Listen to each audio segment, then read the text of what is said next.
So you didn't like it when You they did. first reposted it or what? I'm not I speaking. do not like Americans in the Middle East being portrayed as I wasn't the positive one forces. speaking. Okay, you're a fucking racist. Got it. I'm not racist. They Yeah. fucking butchered my people. Yeah. They Yes, you butchered are. them.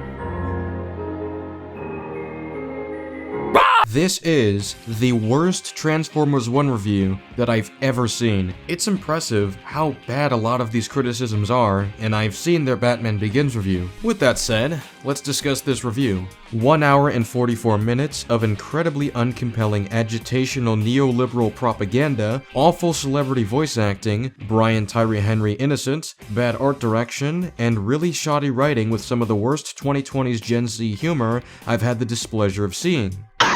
The more you say things are propaganda without evidence, the less inclined we are to believe it. It's the exact same issue with people who call things woke for nonsensical reasons. I understand that comparison may be offensive to you, and I'm very sorry that offends you, but I have to be honest here. I'm not going to pretend that Michael Bay's Transformers films agree with me ideologically. In fact, they are repulsive and downright evil to a degree that even the films themselves seem to be aware of. However, they've always had a clearly defined identity in some of the most impressive camera work and spectacle factor that so many Hollywood blockbusters dream of imitating. There's a strong sense of personality infused into every minute of those films, and I can't help but feel the magic of those metallic VFX wonders slamming into each other. This film, on the other hand, just feels like it could have been made by virtually anyone. Josh Cooley fails to have an identity as a filmmaker whatsoever here. There's like maybe one sequence that is half interesting with its usage of color, but it frankly was too little too late. This film's animation style is so flat,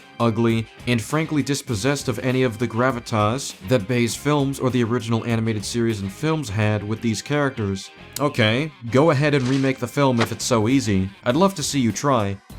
I also don't buy that this film is just flat and ugly. The models look great, the lighting is effective throughout, especially in the scene where Megatron says he's done saving Optimus. I'm not sure what Mosquito's examples are for flat or ugly animation, so there's not much to address here, but there are various moments where the animation does stand out. The moral and ideological conflict at hand here feels like a stripped down and sanitized version of what Dawn of the Planet of the Apes had accomplished in 2014. Hell, a lot of the imagery here feels like it's straight up lifted from Dawn, down to the film's climactic showdown between Megatron and Optimus, utilizing very similar compositions to the ones utilized in Caesar and Koba's climactic duel. Like what? Give examples here. At most I can find comparisons to the Planet of the Apes movies, but the foundation of these stories are entirely different. Caesar and Koba have a much different relationship than Optimus and Megatron. It actually starts off more antagonistically, which brings their moral differences to the forefront from the start.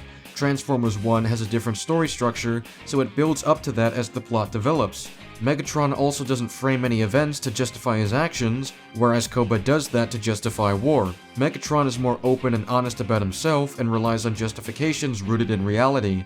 They are different characters and carry out their ideas differently.